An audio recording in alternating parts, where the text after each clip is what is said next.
Al Cierre con Andrés Mompotes.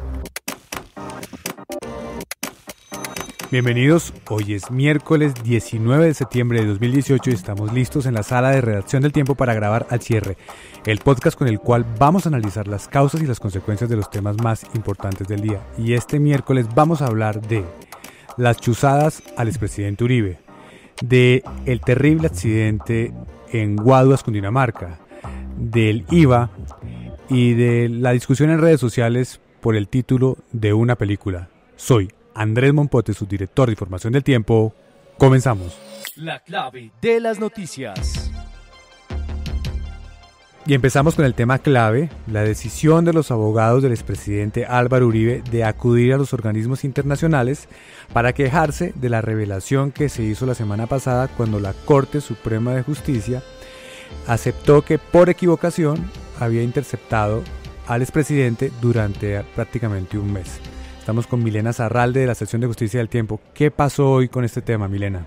Así es, Andrés, pues los abogados Jaime Granados y Jaime Lombana, quienes defienden al expresidente y senador Álvaro Uribe en diferentes procesos, emitieron hoy un comunicado donde dicen, pues rechazan esta interceptación que se hizo por un mes, recordemos en los meses de marzo y abril de este año, al teléfono del presidente Álvaro Uribe. Ellos dicen que es inaudito que la Corte Suprema haya dicho que pues fue una interceptación equivocada porque se pensaba que ese era el teléfono del ex representante de la Cámara, Nilton Córdoba. Dicen que es inaudito que esto se haya hecho por un mes, a pesar pues de que era claramente un error. También dicen que esto muestra muchas falencias que hay en el proceso contra Álvaro Uribe, según ellos. Recordemos que él está siendo investigado en estos momentos por manipulación de testigos en la Corte Suprema de Justicia, y dicen que por todas estas situaciones y por esa interceptación pues acudirán ante instancias internacionales y le pedirán a la Procuraduría General que haga una vigilancia especial de este proceso que se sigue contra el expresidente Álvaro Uribe. Hagamos un poco de memoria adicional y es el momento en el que deciden interceptar este teléfono.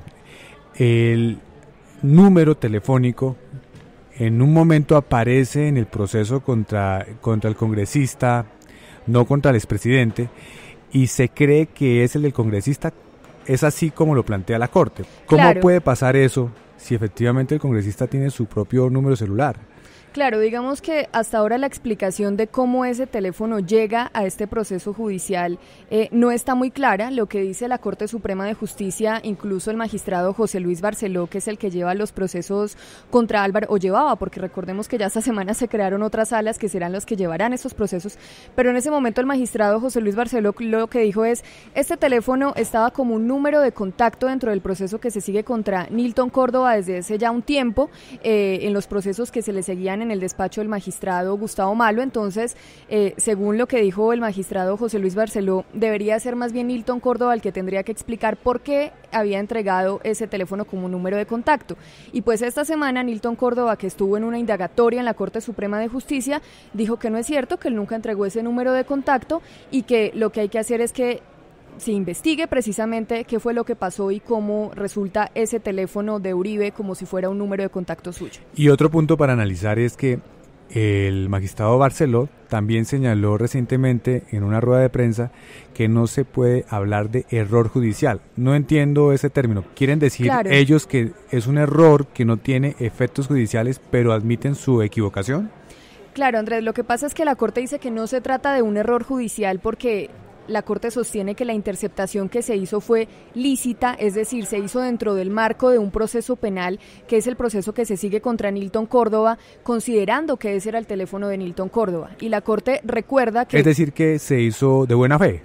Claro, Podría uno es lo tratar que, de interpretar eso. exactamente, esa es la explicación que dan los magistrados, diciendo que fue una interceptación de buena fe, que no fue una interceptación ilegal, que se hizo dentro del marco de un proceso penal que se sigue contra un representante de la Cámara como lo es Nilton Córdoba, por un caso de corrupción en Chocó y también por el cartel de la toga, que son las investigaciones, algunas de las investigaciones que él tiene.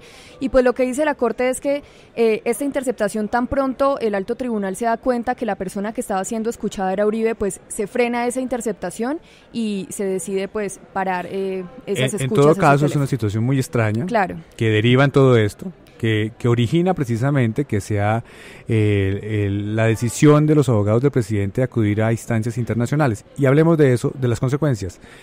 ¿Qué puede pasar ahí? ¿Ante quién acudirán y cuáles pueden ser los efectos?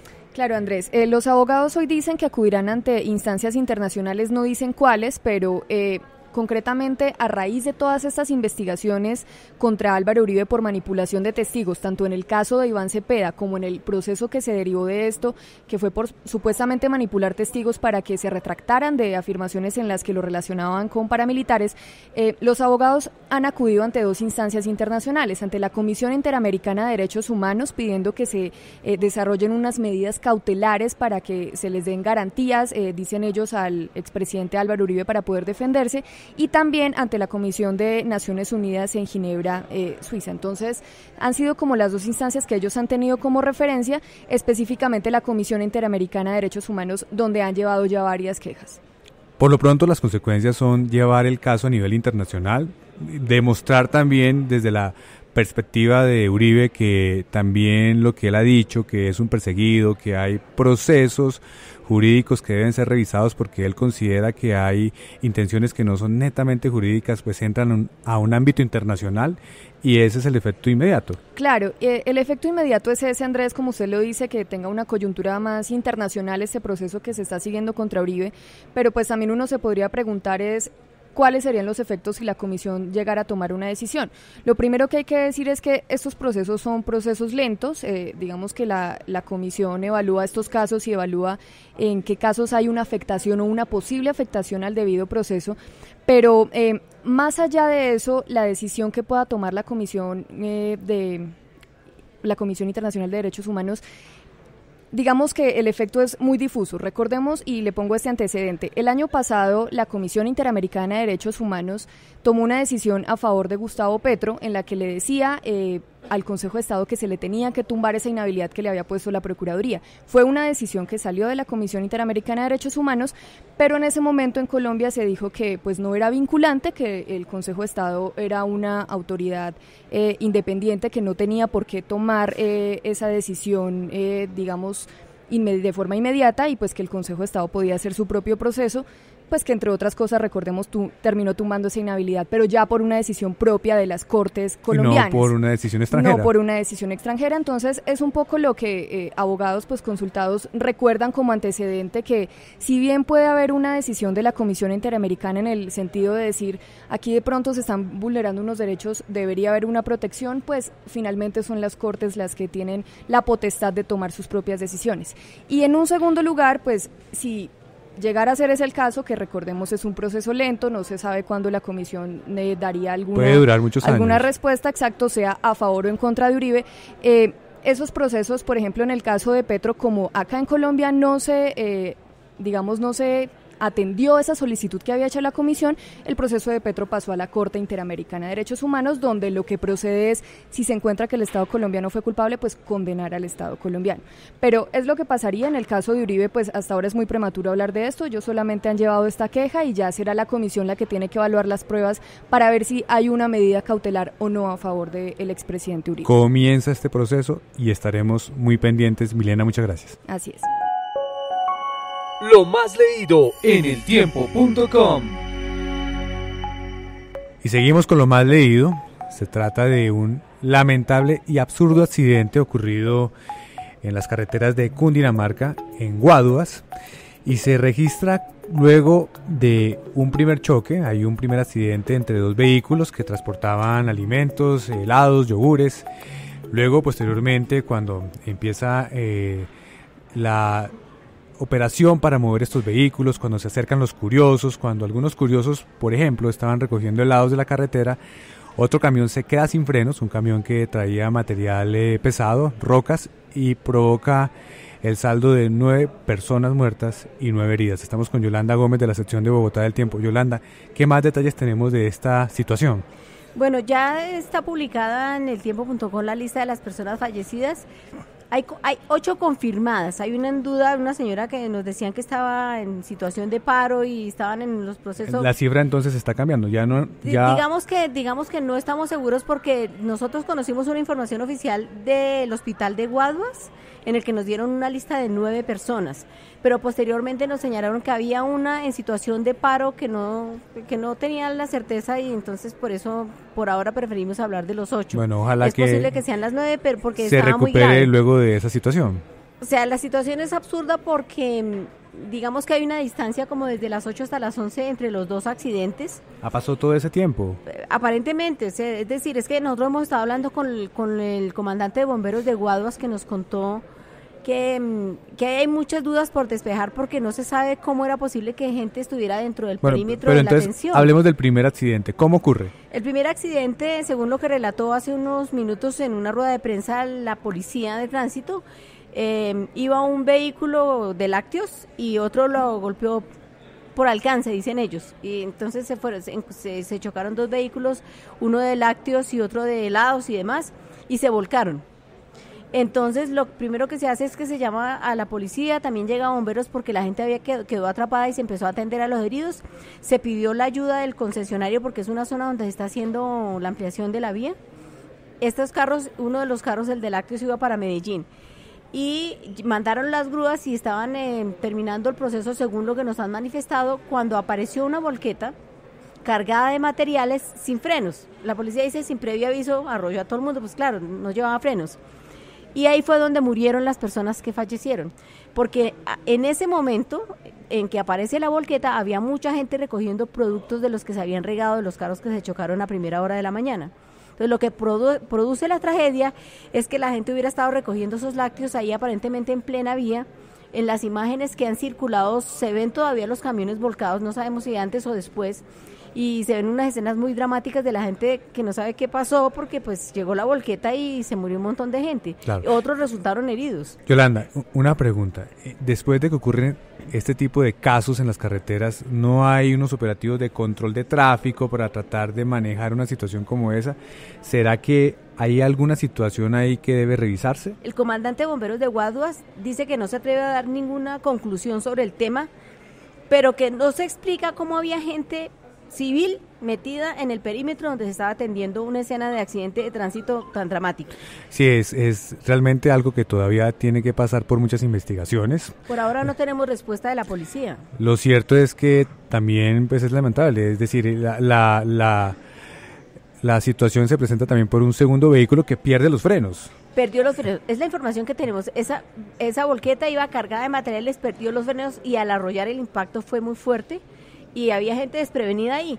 No sabemos, estamos en el proceso de tratar de precisar con las declaraciones de las distintas instancias, si es que a ese momento ya estaban levantando todo, que es lo que primero nos dijeron, que ya estaban levantando como ya todas las cosas de ahí, y me imagino que las grúas están en el proceso de levantar los vehículos y demás, pero todavía estaban los productos en el suelo. Entonces tal vez en ese momento se bajó la guardia de los cerramientos que usualmente se hacen, porque en las imágenes que tenemos no se ven conos de cerramiento ni nada, pero es posible que como ya estaban levantando la escena, en ese momento llegó la gente y demás. Esa parte digamos que no la tenemos clara todavía porque además como fue en plena carretera, pues no es fácil acceder a una zona que está, no sé, a 3-4 horas de Bogotá. Seguiremos muy pendientes. Yolanda, muchas gracias. Sí, señor. La cifra del día.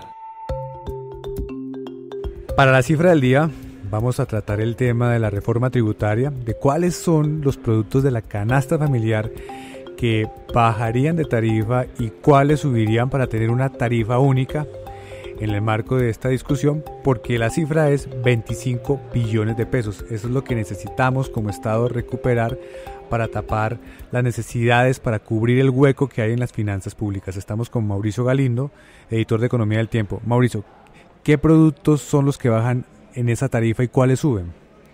Bueno, lo que llamamos canasta familiar es una lista más o menos de 180 rubros que tiene el DANE cuando hace la encuesta para medir la inflación.